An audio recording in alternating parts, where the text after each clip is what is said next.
Juozas. Tai 3D spausdinimas arba 3D spausdintuvas pasaulyje yra žinomas jau 25 metus.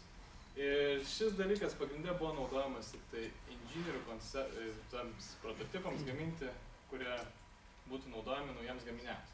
Tai paprastam žmogui jis nebuvo pritaikomas ir nebuvo labai prieinamas, kaip pavyzdžiui, kaip iki šiol net ir Lietuvoje yra, nors yra plačiai paplitęs pasaulyje, bet Lietuvoje, tarkim, kaip pavyzdys.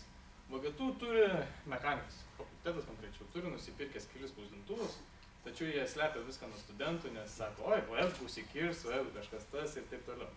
Tad dabar mūsų komandą sudaro chemikas, mechanikas ir elektronikas.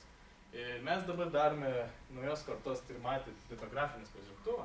Litografinis spausdintuvas, kitais žodžiais tariant, tai yra ultravioletiniu pagrindu veikiantis spausdintuvas, kuris stingdo konkretų polimerinį skystį. Paprasčiau tariant, tai būtų tiesiog skystis, kuris nuo paprastos šviesos nematomosios dalies ultravioleto stingsta ir galima daryti trimačius objektus. Kas, pavyzdžiui, anksčiau būdavo kaip plastikinis spausdintuvas, tai plastikinis spausdintuvas lydavo plasmasę ir tiesiog darydavo sluoksnis po sluoksnį. Kokie pranašumai mūsų litografinio spausdintuvo būtų? Tai, kad mūsų... Kitą skaidrą pasimsiu. Ačiū.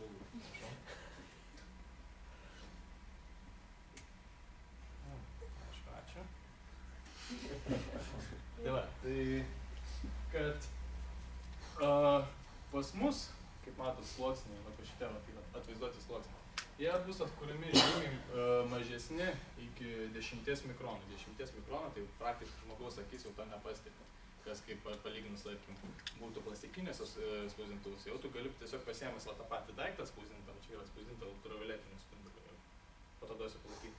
Tai tiesiog matosi mikronų, ne mikronų, o sluoksnių lygmenys ir jūs galite jau net pačiuopti ir tai jau yra kažkoks jau diskomfortas. Kitas dalykas tai, kad medžiaga, kuri va čia yra pavaizduota, čia yra polimerinė medžiaga, kuri stingsta prie ultravioleto. Tai jos specifikaciją galima keisti pagal cheminės savybės, nuo kietumo, nuo minkštumo, nuo spalvos, nuo skonio gal net. Tad čia yra daug universaliau negu plastikinis, nes plastikas tik tai lydo plasmasę. Ir plus tai yra žymiai tikslesnė technologija vien dėl to, kad atkuriant trimatį objektą, grinai jau ant to skysčio, nebereikalauja to dalyko, kad juda visokie komponentai, kaip pavyzdžiui, spausdintuvo yra plastikinio, kad yra 3 komponentės, Y, Z ir X. Mums tik užtenka vienos ašies, kur iškelia ir tai sumažina netikslumus ir pagerina kokybę atvaizdavimo. Tačiau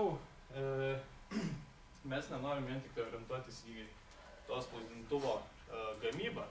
Mes norime orientuotis į tai, kad mes norime apšviesti žmonės, kad 3D spausdintuvas tai yra geras dalykas. Anksčiau kompiuteriai būdavo tokie, kad jie buvo skirti skaičiavimams ir padaryti, tarkim, muzikytę, kuri būtų 32 bitų ir tam labai juokingai skambėtų.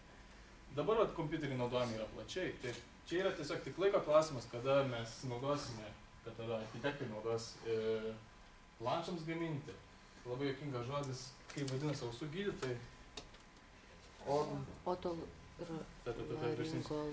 Buvau pasiruošęs, buvau išmokęs, bet dabar neperskaitysiu. Otorinolaringologas daro ausų protezus. Moteris nešia aukštakulnius, pietautojai valgo su šakute. Verslininkai duoda savo vizitinės kortelės, vaikai žaidžia su Lego. Visi nešia raktų pakabukus, turi telefonų dėklus. Gėlės merkiamas vazonė, o galime net ir instrumentą pasidaryti. Svarbiausia yra tik tai nevaržyti savęs. O čia yra mūsų pats pirmas bandymas, kuris mes norėjom padaryti labai fainai ekspozicinę. Tai greitai. Tai mes norėjom atspausdinti labai gražų daiktą, bet kas mums išėjo, tai čia buvo tikrai niekinga, tai čia mūsų pats pirmas pavyzdys. Geriau sekėsi, bet kaip atrodė viskas. Ir tada yra konkursas, ką mes pasitarėm su Paulium, kuris yra mūsų įmonės padėjėjas. Tai paskelbsim konkursą ir sugalvokite savo daiktą, kurį galėtumėt padovanoti savo artimam švenčių progą, arba pakabinti net kalėdų eglutės, kad tai mato taip panašiai atrodantis. Ir mes paskelbsime Facebooko konkursą, kuris bus, man atrodo, berods ir tai paleistas ir, man atrodo, per Demolą paleisime, jeigu bus išeis ir per Gaminu.lt Facebook'e. Ir mes daugiausiai laikų surinkusi daiktą arba idėją atspausdinsim nemokamai. Tai va, ką aš norėjau pasakyti, kaip pačioj pradžioj buvo parašyta nevažyk savęs.